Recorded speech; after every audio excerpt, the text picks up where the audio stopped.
በኋላ ደግሞ ገነት እንዴት እናገኛለን እሱንም ይሁን እንዴት ነው የምናገኘው የሚለው ላይ ቅድም ነገርኩ።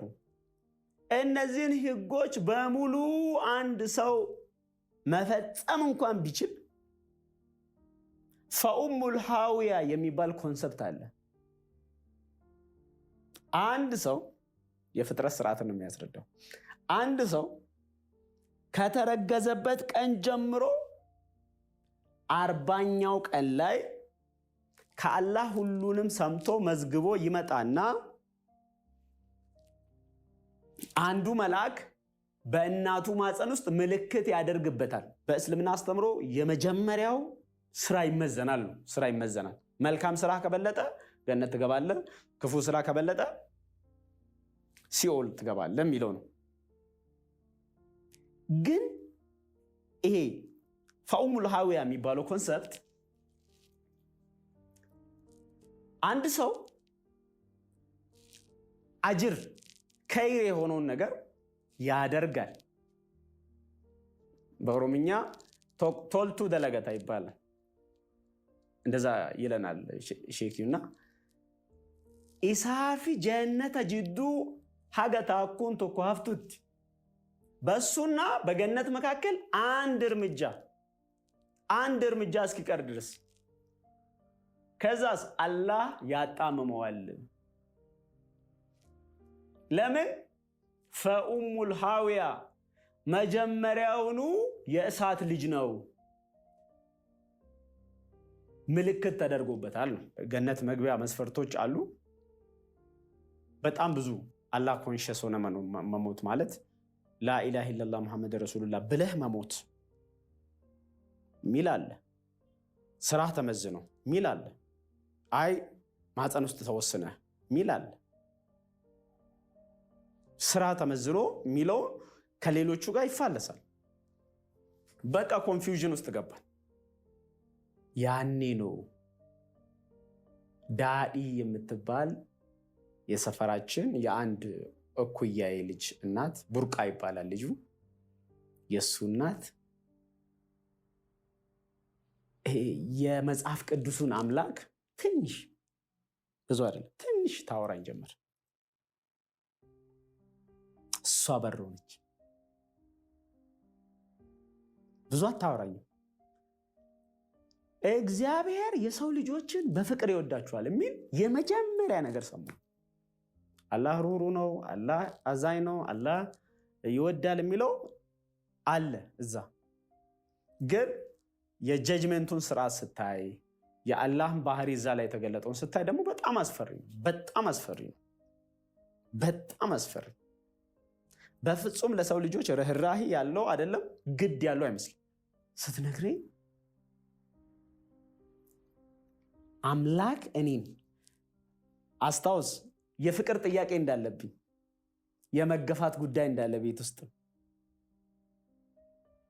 ከዛ ለእኔ ፍቅር በጣም ትልቅ ነገር ነው ፍቅር።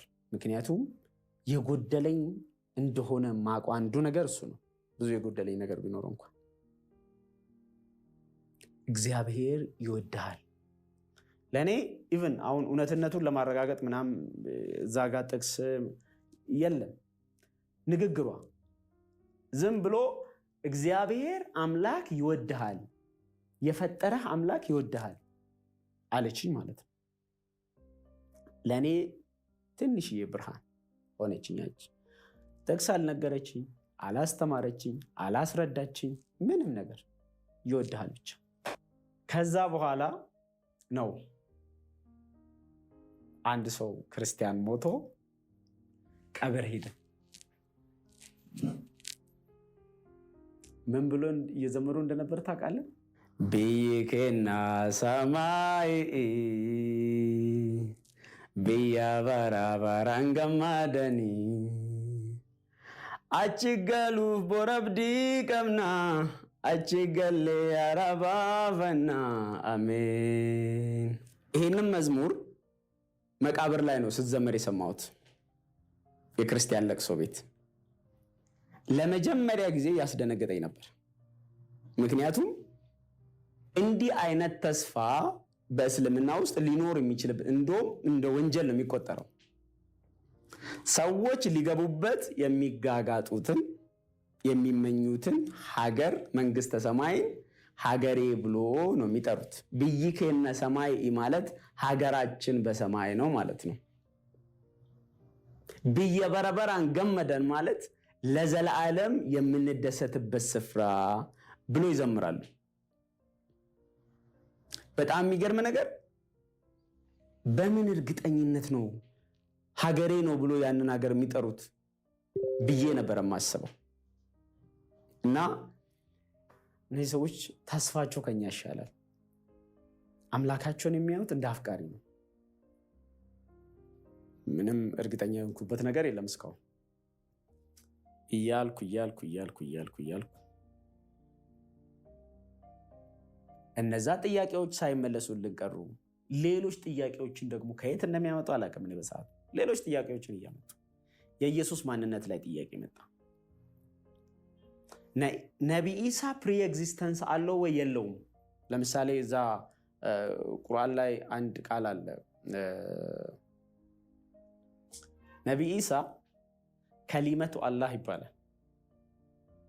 የአላህ ቃል ነው። እና አንዱ ጓደኛችን እኛ ምንም ከእስልምና እኛ ሳንወጣ እሱ ተባረረ። የአላህ ቃል ፈጣሪ ነው ፍጡር ነው ብሎ የአላህ ቃል ፈጣሪም ፍጡርም አይደለም፣ እዚህ ቤት ልናይ አንፈልግም ሁለተኛ ብሎ አባረሩት። ያ ልጅ ክርስቲያን ይሁን አይሁን አላቅም። ከዛ በኋላ ግን አይቼው አላቅም። የኬታ አካባቢ ልጅ ነውና መስጊዱ ሴንተር ላይ ነው ያለው። ለሁሉም ሴንተር ገንቤልቶ የሚባል ሴንተር ላይ ነው ያለው። የኬታ ልጅ ነው እሱ። አሁን የት እንዳለ አላቅም። ከነዚህ ኮንፊውዥኖች ጋር ያለን ሌሎች ኮንፊውዥን የሚፈጥሩ ጥያቄዎች በእስልምና ላይ መጡ ማለት ነው። እየወደቀ መጣ። በእኛ ጀኔሬሽን ነው የሚልህ። አባቶች ስቲል በቃ የሞት ሞታቸው ነው የሚይዙት። እናቶች በጣም በቃ ስግደት ላይ ሲሉ፣ ወጣቱ ግን ወደቀ፣ ድክላይን አረገ፣ ሞራል አጣ፣ ለነፍሳችን የምንሰጠው መልስ አጣ። የማንነት ጥያቄ አለ እዚህ ጋር፣ የነፍስ ድነት ጥያቄ አለ እዚህ ጋር፣ የባህል ጥያቄ አለ እዚህ ጋር፣ የቋንቋ ጥያቄ አለ። በጣም ማለት ሼክ የመሆን ህልም ነበረን አላልኩም? በጣም ሁላችንም የምንመኘው በእኔ ባች የነበሩ ሁላችንም። ሁለቱ ናቸው የቀጠሉት ማስታወሳቸው። አሁንም አንደኛው የአንድ መስጊድ እማም ነው፣ አንደኛው ሼኪ ነው። የት እንደሚሰራ ባላቅ፣ ነገር ግን ሌሎቻችን ተስፋ ቆረጥ። ሙሉ በሙሉ በእስልምና ተስፋ መቁረጥ ላይ ደረሰም ማለት ነው። በቃ ተነጋገርን በግልጽ። እኔ ይሄ ነገር ምንም እየታየኝ አይደለም። ወይ እነዚህ ሰዎች አያውቁም፣ ይሄንን የሚመራው ልጅ ብያለሁ ባክግራውንዱ ክርስቲያን ነው። ይሄንን ትምህርት ቤት ውስጥ የሚካሄደውን ነገር የሚመራው ልጅ ባክግራውንዱ ክርስቲያን ነው፣ ግን ክርስትናን አያወራንም ልጁ። የማንነት ጥያቄያችንን ነው የሚያነሳ። እኛ ደግሞ እሱን ተንተርሰን ነፍስም ጥያቄ መጣ፣ እሱን ሄደን መስጊድ እንጨቃጨቃለን። መልስ የለም።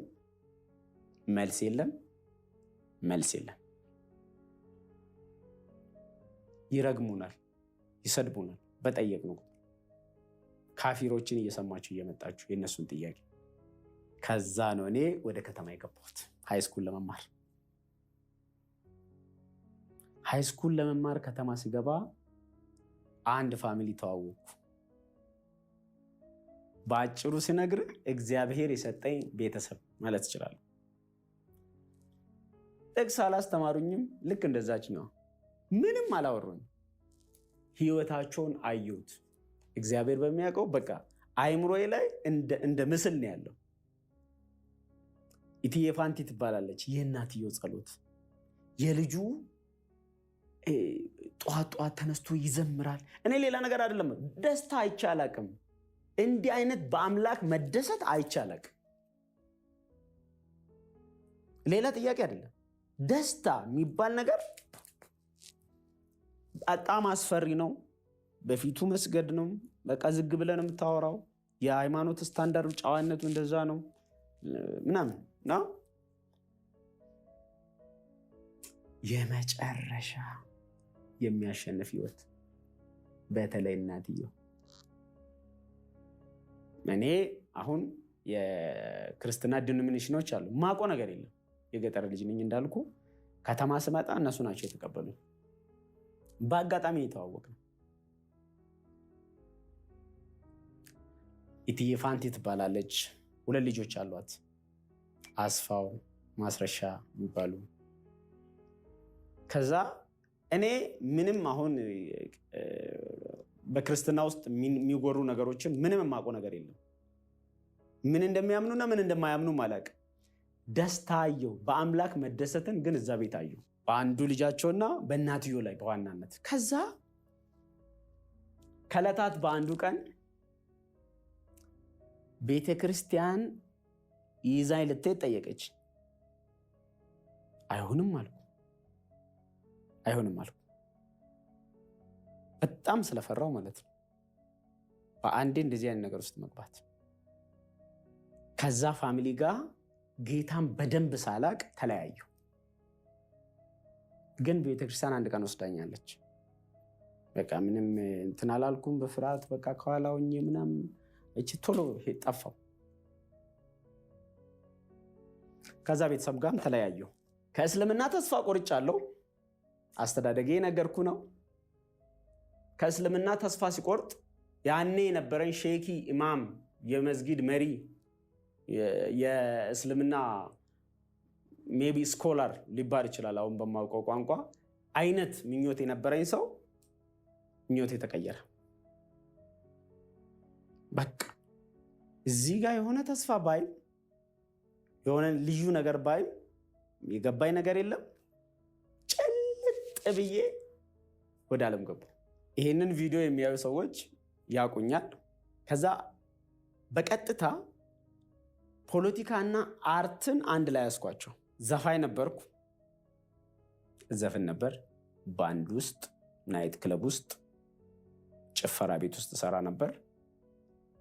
እተውን ነበር፣ ክበባት፣ ማህበራት፣ በጣም ትልልቅ አርቲስቶችን እንጋብዝ ነበር። መድረክ ላይ ተውን ነበር፣ መድረክ መራ ነበር፣ እወዛውዝ ነበር። በቃ በጣም ብዙ ነገሮችን ለመድኩ ማለት ነው። 9ኛና 10ኛ ክፍል በጣም አርት ይጎላብኝ ነበር። ግጥም ማንበብ፣ መተወን፣ መዝፈን፣ በቃ ዓለማዊነትን በደንብ በአርት ማለት ነው። ከዛ ወደ 11ኛ ክፍል ልገባ አካባቢ አክራሪ ፖለቲከኝነት በቃ የሆነ አለ አይደለም ራሴንማ ያው እንደ ትልቅ አርቲስትና ፖለቲከኛ ክላስ የምማረው ማለት ነው። ነገር ግን በተለያዩ ፈተናዎች እንዳሰብኩት መቀጠል አልቻልኩም። ናይት ክለብም እየሄድኩ ሰራ ነበር። በጣም ብዙ ስትራግል ነበር። የዛን ሰዓት ግን ጥሩ አጋጣሚ የነበረው ብዙ ሰው ስለማላቅ ብዙ ሰው ስለማላገኝ አዲስ ከተማ ስለሆነ የገባሁት ቁጭ ብዬ ለማሰብ ጊዜ ነበረኝ። ትላንትናዎቼን ለማስታወስ ጊዜ ነበረኝ። ነፍሴን ለመጠየቅ ጊዜ ነበረኝ። የዛኔ ነው መንፈስ ቅዱስ ከልጅነቴ ጀምሮ በሆነ አጋጣሚዎች ያቀበለኝን የመዳን እውነት ለልቤ እንደገና ያወራ የጀመረው። እንደገና ብቸኛ ተስፋ ሆኖ እስኪታየኝ ድረስ ለደስታ፣ ለእረፍት፣ ለሰላም፣ ለምንም ነገር ብቸኛ ተስፋ እስኪመስለኝ ድረስ መንፈስ ቅዱስ ለልቤ ያወራ ነበር። ያንን ያየሁትን ህይወት፣ ያንን የሰማሁትን ህይወት ይነግረኝ ነበር። ከዛ በኋላ ነው ቤተክርስቲያን መሄድ የጀመርኩት። ብጠይቀኝ ምን አመንክ ብትለኝ አላቅም፣ ግን ውስጤ ላይ መንፈስ ቅዱስ ብቸኛ አማራጭ እንደሆነ የሆነ ነገር አሳምኖኛል።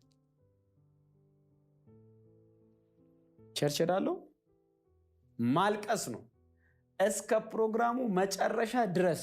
ስወጣ አጠገቤ የነበሩ ሰዎች ደህና ነህ፣ ምን ሆነሃል፣ በቃ ችግር ውስጥ የሆንክ አይነት አለ አይደለ? እንደዛ ነው የሚያስቡ። ፕሮግራሙ አልቆ እስክንወጣ ድረስ እያለቀስኩ ነው። የተዘመረውን አልሰማውም፣ የተሰበከውን አልሰማውም። መንፈስ ቅዱስ ብቻውን ልቤን ያወራው ነበር። የእግዚአብሔርን ፍቅር ኤክስፒሪየንስ ማድረግ ጀመርኩ ምንም ሳይገባኝ። በቃ የሚወደኝ አምላክ እንዳለ ማሰብ ጀመርኩ። ያኔ ሁልጊዜ ማነሳት ለዛ ነው። ዳዲ የዛኔ የነገረች